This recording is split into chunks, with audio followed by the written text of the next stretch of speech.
Alors, parlons un peu des astrologues. Les astrologues, ils ont un problème qui n'est pas du tout lié à l'astrologie, qui est lié au niveau moyen des astrologues, niveau culturel moyen des astrologues aujourd'hui. Un problème de culture générale insuffisante.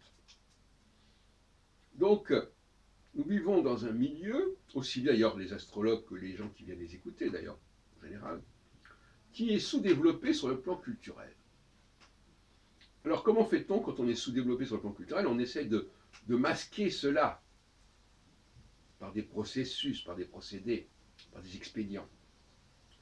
Alors un astrologue préférera 100 fois que vous lui donniez une date, avec l'événement qui a lieu à cette date-là, plutôt que de développer un modèle qui renverra à des dates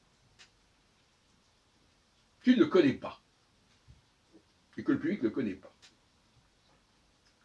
Est-ce que vous voyez ce que je veux dire, chers amis? Est-ce que vous voyez où est le cercle vicieux dans toute cette histoire? À savoir que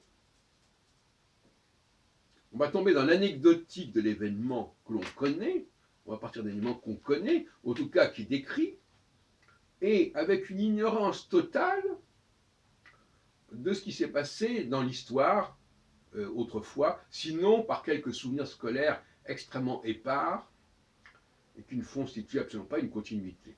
Or, l'astrologie, elle est fondée sur la continuité, des choses qui reviennent à intervalles réguliers et rapprochés. C'est au moins comme ça que je vois les choses. Quand on voit à quel point les gens ont une connaissance chronologique extrêmement lacunaire et avec des tas de carences, on se dit qu'il y a là un problème.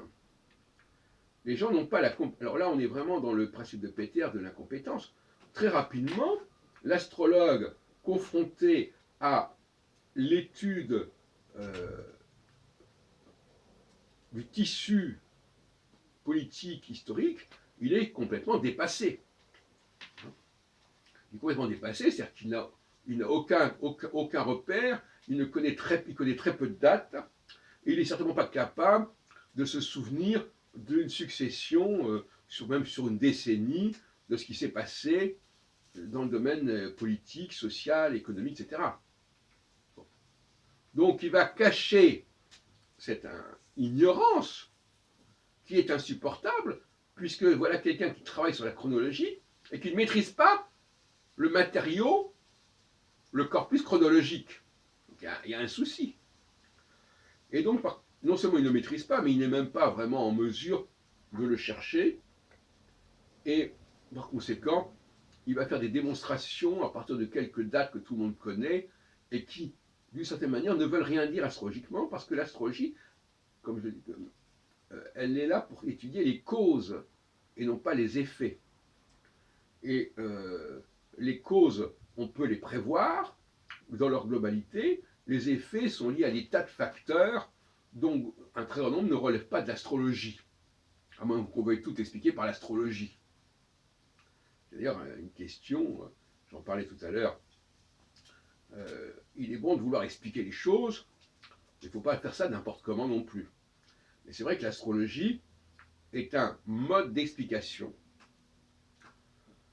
et que les gens vont souvent voir les astrologues pour expliquer, pour comprendre ce qui se passe.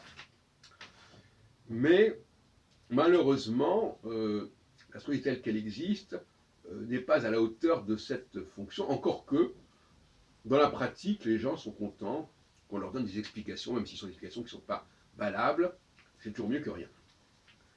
Donc, ce qui va être un obstacle épistémologique, comme dirait Bachelard, à la recherche astrologique, c'est le manque de maîtrise, de connaissance du tissu temporel. Et on a pris trop l'habitude, en astrologie mondiale, de jongler avec quelques dates majeures et bien connues, comme par exemple les guerres mondiales. Alors les guerres mondiales, qui ne connaît pas les dates des guerres mondiales? Bon. Mais si on s'éloigne de ces guerres mondiales, beaucoup de gens sont complètement perdus, complètement noyés. Bon, voilà le problème. Alors on en revient toujours au même pont aux ânes des guerres mondiales, par exemple, pour le XXe siècle, ou à 68, par exemple. Et il faut absolument expliquer ces événements-là. Bon, c'est pas sérieux. Il faudrait donc qu'il y ait des gens qui ont la formation à la recherche, et malheureusement, l'astrologie actuelle n'attire absolument pas ces gens-là. Dans les années 60, puisque moi je suis venu à l'astrologie dans les années 60, on a pu effectivement avoir quelques éléments brillants, excusez-moi, qui ont pu apporter quelque chose dans ce sens-là. Mais globalement, le niveau moyen des gens qui font l'astrologie ou qui vont vers les astrologues, il est très bas. Il est très bas, à tort probablement quelque part, parce que dans l'absolu, l'astrologie a vraiment quelque chose à donner, mais dans l'état actuel de sa situation, elle n'attire personne. Elle n'attire que des gens d'en bas, des gens nuls, disons. Nuls sur le plan historique, sur le plan... Bon, ils ne connaissent quasiment rien. Ils croient connaître, parce qu'ils ne se rendent pas compte que la véritable connaissance de l'histoire, c'est quelque chose de très fin, de très détaillé, de très précis. Et eux, ils croient que faire de l'histoire, c'est de jongler avec quelques dates que tout le monde connaît. Bon, donc ils ne sont même pas conscients, ils ne sont même pas lucides sur leur situation.